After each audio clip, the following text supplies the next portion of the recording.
آج آپ کچھ انوکھا، کچھ نرالا، بڑا ہی پیارا سننے جا رہے ہیں۔ ان جیسا حسین رب نے کوئی اور بنایا ہی نہیں ہے۔ وہ شمس الضحیٰ ہے، وہ بدر الدجا ہے۔ تیرا خلق سب سے بالا، تیرا حسن سب سے اعلیٰ، فدا تجھ پہ سب زمانہ، مدنی مدینے والا۔ بلغ سلامی روضۃ فیہا النبی المحترم۔ وہ ایسے آقا ہیں جن کو کوئی ایک بار دیکھ لے ساری زندگی ان کے حسن و جمال کے جلووں میں گم ہو جاتا ہے۔ جی ہاں، وہ آقا جن کا آپ نے بھی اور میں نے بھی کلمہ پڑھا ہے صلی اللہ تعالیٰ علیہ وسلم۔ وہ دکھتے کیسے تھے، وہ نظر کیسے آتے تھے، ان کا حسن کیسا تھا۔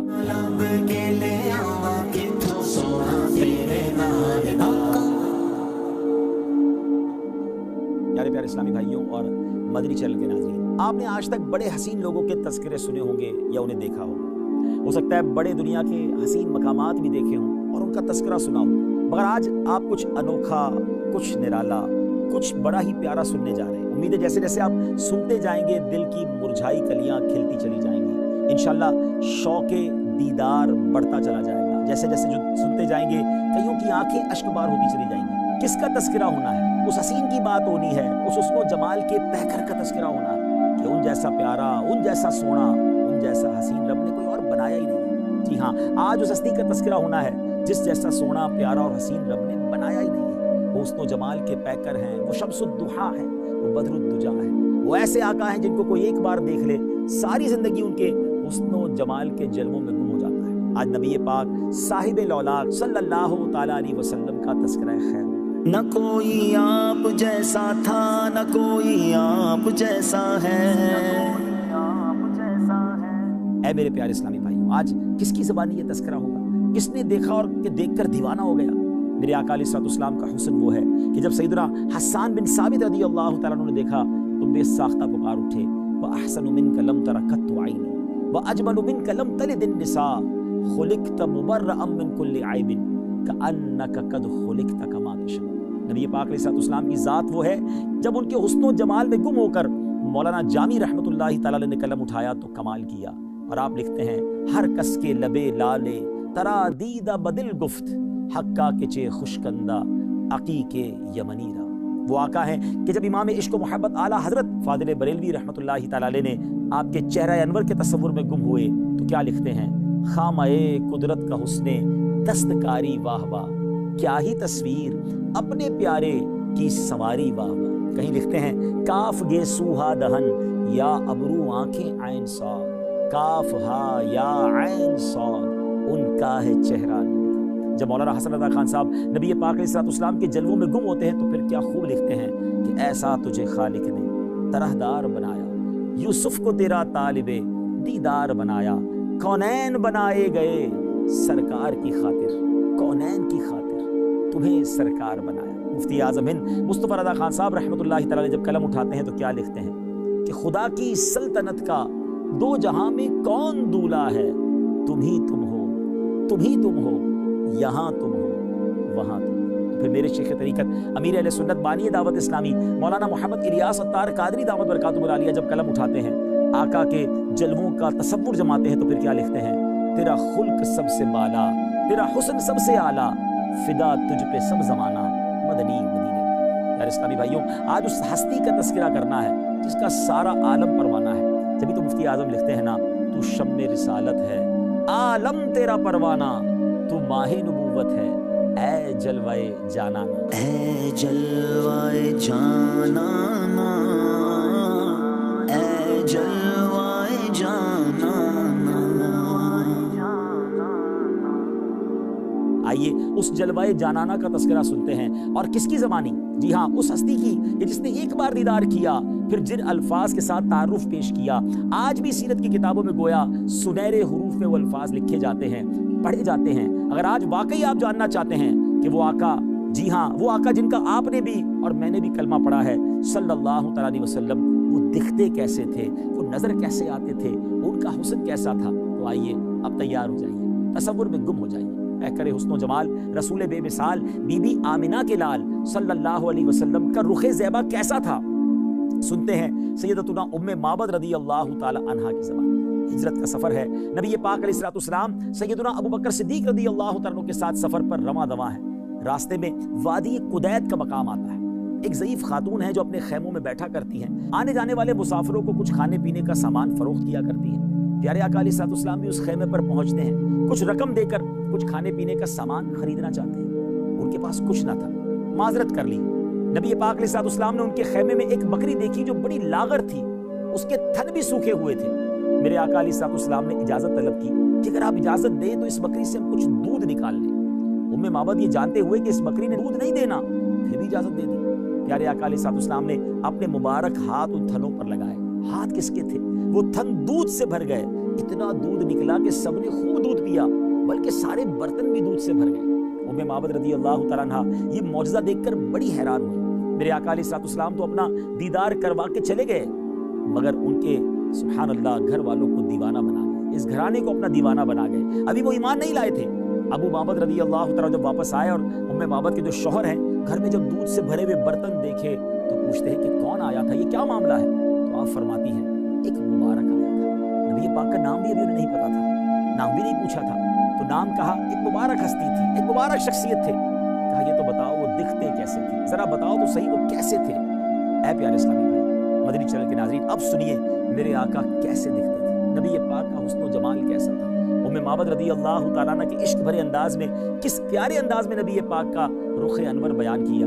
آئیے الفاظ تو دیکھیے کیسے موتیوں کی مانند ہیں۔ وہ کہتی ہیں رأیت رجلا ظاہر الوداع، میں نے ایک ایسی ذات دیکھی ہے جن کا حسن نمایاں ہے، ابلج الوجہ حسن الخلق، جن کا چہرہ خوبصورت اور وہ تخلیق کے شاہکار تھے، لم تعبہ خجلا، ان کی جسامت میں فربا ہونے کا عیب ہی نہ تھا، ولم تزری بہ سعلا، اور نہ ہی پتلی جسامت کا عیب تھا، وسیم قسیم، بڑے حسین، انتہائی خوبصورت، فی عینیہ دعج، ان کی آنکھیں سیاہ اور بڑی تھیں، وفی اشفارہ وطف، ان کی پلکیں لمبی تھیں، وفی صوتہ سحل، ان کی آواز گونجدار تھی، وفی عنقہ سطع، ان کی گردن چمکدار تھی، وفی لحیتہ کثافہ، اور جبکہ ان کی داڑھی مبارک گھنی تھی، ازج اقرن، دونوں ابرو باریک اور ملے ہوئے تھے، ان صمت فعلیہ الوقار، جب وہ خاموش ہوتے تو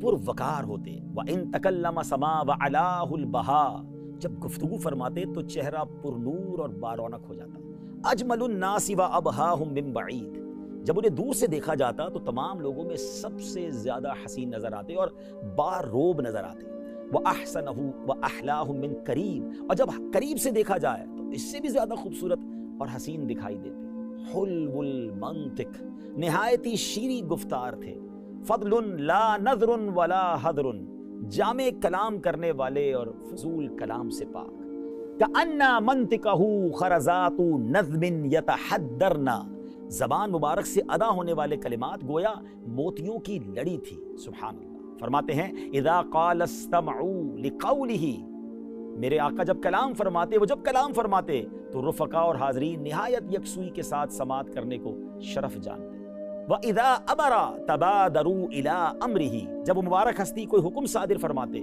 تو رفقا ہر حکم کی تابع داری اور وفاشاری کی مثال قائم کر دیتے، محفوظ محشود، سب ان کے خادم تھے، سب کے لیے قابل احترام، لا عابس ولا مفند، نہ وہ ترش رو تھے اور نہ ہی ان کے کسی بھی حکم کی خلاف ورزی کی جاتی تھی، سبحان اللہ۔ ناظرین کیسے موتیوں والے الفاظ ہیں، ذرا غور کیجئے نا کہ صحرا میں رہنے والی، خیمہ میں رہنے والی ایک خاتون نے نبی پاک کا ذکر خیر اتنا شاندار انداز میں کیا کہ آج تقریباً 1450-1500 سال کے بعد بھی سیرت کی کتابوں میں ان کا ذکر ہو رہا ہے، آج ان کا ہم نام لے رہے ہیں۔ ویسے اس زمانے میں بہت ساری خیمے والی ہوں گی، مگر ان کا چرچا کیوں ہے؟ کہ بات یہ ہے کہ ان کے جو غلام ہو گئے، وقت کے امام ہو گئے، نام لیوا ان کے جو ہوئے، ان کے اونچے نام ہو گئے۔ صحرا میں جب چاندنی رات ہو تو چاند کی چمک دمک دیکھنے کے لائق ہوتی ہے، چاندنی سے گویا سما ڈھک سا جاتا ہے۔ صحرا میں جب چاند نظر آتا ہے تو بڑا خوبصورت، بڑا حسین، بڑا چمکدار۔ ایک بار سیدنا حضرت جابر بن سمرہ رضی اللہ عنہ فرماتے ہیں کہ حدیث پاک کا خلاصہ ہے کہ چاندنی رات تھی اور میں نے 14ویں رات کے چاند کو دیکھا، اور پھر نبی پاک علیہ الصلوۃ والسلام بھی جلوہ فرماتے میں نے آقا کا بھی دیدار کیا، ایک بار پھر میں نے 14ویں رات کے چاند کو دیکھا، پھر نبی پاک کو دیکھا، کہتے میں دیکھنے لگا کہ کون زیادہ خوبصورت ہے، اور پھر کہتے ہیں کہ اللہ کی قسم میرے آقا علیہ الصلوۃ والسلام 14ویں رات کے چاند سے زیادہ خوبصورت ہے۔ اللہ اکبر، کہتے واللہ میرے آقا 14ویں رات کے چاند سے زیادہ حسین اور باکمال ہے۔ سبحان اللہ، کس کس حدیث کی بات کی جائے، اس نورانی چہرے کی کس کس انداز سے تذکرہ کیا جائے۔ بی بی عائشہ صدیقہ رضی اللہ تعالی عنہا فرماتی ہے، حدیث پاک کا خلاصہ ہے کہ ایک بار میں رات کا آخری پہر تھا اور کچھ سی رہی تھی، میرے ہاتھ سے سوئی گر گئی۔ کہتی ہے میں نے وہ سوئی تلاش کی مگر وہ مجھے نہ ملی۔ اتنے میں میرے آقا صاحب معراج، نور والے آقا صلی اللہ علیہ وسلم اپنا نور والا چہرہ چمکاتے ہوئے میرے گھر تشریف لائے۔ میرے آقا تو کمرے میں کیا آئے، پورا گھر ہی جگمگا اٹھا، بکائے نور بن گیا۔ کتنی روشنی ہوئی کہ کہتی ہے ان مبارک نورانی شعاؤں کی برکت سے میں نے اپنی گم شدہ سوئی کو تلاش کیا۔ اے میرے پیارے اسلامی بھائیوں اور مدنی چینل کے ناظرین، آج ہم نے اپنے آقا، پیارے پیارے آقا، حسین آقا صلی اللہ علیہ وسلم کا ذکر خیر سنا ہے، ان کے سراپے کے بارے میں سنا ہے، ان کے حسن و جمال کے بارے میں سنا ہے۔ پھر کیوں کسی اور سے پیار کیا جائے، پھر کیوں کسی اور سے محبت کی جائے؟ ارے اگر محبت کرنی ہے، کسی کا دیوانہ بننا ہے، کسی کو آئیڈیل بنانا ہے تو فقط نبی پاک علیہ السلام کی ذات کو اپنا سب کچھ بنا لیجیے، اپنی امیدوں کا محور بنا لیجیے، ان کی یاد میں تڑپا کیجیے، ان کے ذکر کو اپنی زبان پہ جاری کیجیے، اور آقا علیہ السلام کے دیدار کی تمنا دل میں رکھیے۔